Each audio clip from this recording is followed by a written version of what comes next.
படத்துலலாம் இவ்வளவு ஸ்டைல் பண்ணுற, சின்ன வயசுல இன்னும் ஜோரா ஸ்டைல் பண்ணிருப்பியே.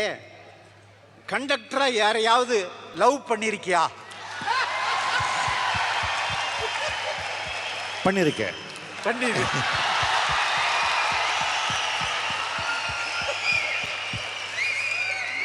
யாரேன்னு மட்டும் எங்கிட்ட மட்டும் சொல்லு, உங்க மனைவி கிட்ட சொல்ல வேண்டாம்.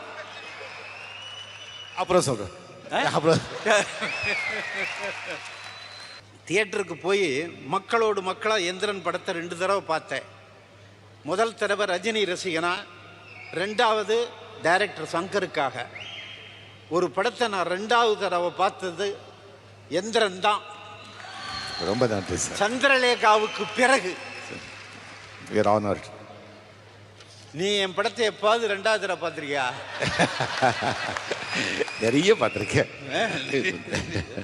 என்ன படம் நிஜமா சொல்லணும், என்ன படம் பார்த்துருக்க? சர்வ சுந்தரமிலிருந்து, நீருக்குமிலிருந்து, அவ்வளவு தொடர் கதையிலிருந்து 2 வாட்டி பார்த்துருப்பியா?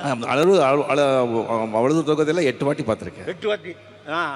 அரங்கேற்றம் எல்லாம் 18 வாட்டி. நம்பலாமா சார் இவர் சொல்றதை நம்பலாமா?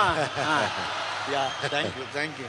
திருமதி லதா அவர்களே எங்கிட்ட அழைச்சிட்டு வந்து அறிமுகப்படுத்தி, இவங்களை தான் நான் கல்யாணம் பண்ணிக்கலான்னு இருக்கேன்னு நீ சொன்ன, ஞாபகம் இருக்கா? எங்க எப்போ நடந்தது அது? கலாகேந்திரா ஆஃபீஸில் நான் கூட்டிகிட்டு வந்து நான் வந்து சொன்னேன், இந்த மாதிரி நான் கல்யாணம் பண்ணிக்க போகிறேன் அப்படின்னு சொல்லி.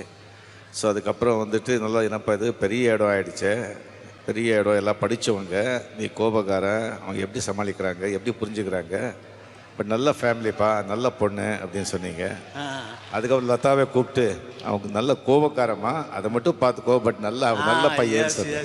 அது ஞாபகம் இருக்கா? அவனுக்கு ஞாபகம் இருக்கு. நல்ல ஞாபகம். லதாவுக்கும் ஞாபகம் இருக்குன்னு நினைக்கிறேன் நான்.